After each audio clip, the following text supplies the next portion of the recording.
So let's see. Color asks, my 5-year-old gelding starting to dig his toes in the sand and bark more seriously. Not playful like in previous times. When I'm asking to extend his short canter over his back with just leg, no spur or whip, do you think this sounds like soreness or being stubborn? Should I better listen to him sucking back and not push? Not sure if you can answer without watching.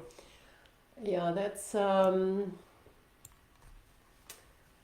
just um, yeah, it's a little hard to answer that question without seeing the horse, right? So let me just get a moment if I get a sense of it. But and yeah, let me know. So you said he has just kind of playfully done it before, right? And now he's getting a little bit more serious about it. Yeah, that can just in general, and I would have to see a video of your horse to say more about him specifically.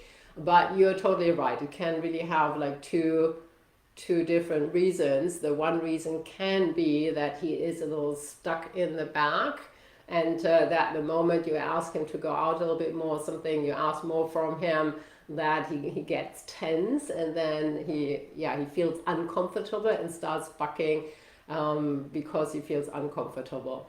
And I would definitely try to find out more about this. So if you have a good body worker, like checking out, especially lumbar area, his lumbar area, is he tense around there? Is there something that feels stuck in there? Also watch him when you do groundwork or lunging. How does he move? Does he move as smoothly as he used to? Has his movement pattern changed? Does he look different when he moves now without you on him? Or also when you're riding, maybe have someone film you and compare to earlier videos that you might have, and watch for his movement pattern. Right? Has that changed? Is it maybe a little uneven in the back? Like things like that, right? So look for these things. Like you always want to make sure that it's not pain related or body stuckness related, right? It does not necessarily even have to be pain, but just him being uncomfortable in his body for whatever reason. So I would definitely check that out. And sometimes can be silly things. They've been rolling in their paddock and they got stuck a little bit somewhere, and it doesn't really show in a big lameness, but it's like, when we feel a little like tense in the back for a while, that can be something simple like that, but it would need finding out.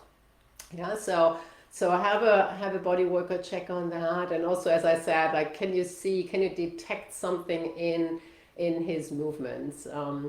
By the way, that's a bit of a side note, but that's really a recommendation for every horse owner. Really watch your horses really closely, even if they are just moving out in pasture or something. Get a good sense of their movement patterns, right? Especially also when you're lunging, like how do they reach under, how do they really train your eyes for this, because when you know that really well, when you've got an idea of the movement patterns of your horse, you really know very clearly what you're looking for, then you will detect changes in the movement patterns more easily as well. Sometimes we get a little blind when we see our horses every day, and sometimes the changes come so slowly, and then we don't necessarily realize it. And that's why taking a little video from time to time is a good idea too. Just really filming your horse when lunging or something like that, without you on the back, so that you have something to compare it to. But that's a side note. Yeah, to come back to your question, I think it's such a general thing when we work with horses. Can they not do it, or do they not want to do it? Right? And really, this is I think one of the trickiest questions that we are actually facing as equestrians. Because sometimes they just don't feel like doing it, right? That can totally be the case too. And especially young horses, I find when he's 5-year-old, right, I sometimes find like in the beginning, when you first start riding them, they have to deal with that new weight and figure out their balance and all of this. And they are usually, at least when I started young horses, they were usually really well behaved. I did not have actually any bucking in all the whatever 100 horses or so that I've started.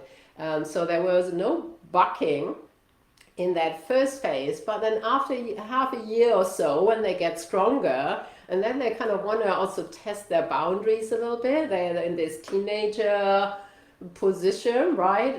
They're not babies any longer. They go like, come on, right? Do I really have to do this? And then sometimes you have these moments where they just kind of try things out, like, do I really have to do this? Or what happens when I do this? Right? What happens when I buck a little bit? So it could also be that. But really finding out, that's really like feeling into him, and also the responsibility of us riders and horse owners is really to check out the physical side, and can they do a thing first, right? So I would definitely do that. Get someone to check him out, and then also investigate when he does the bucking, right? Are there certain circumstances? Maybe let me scroll down and see.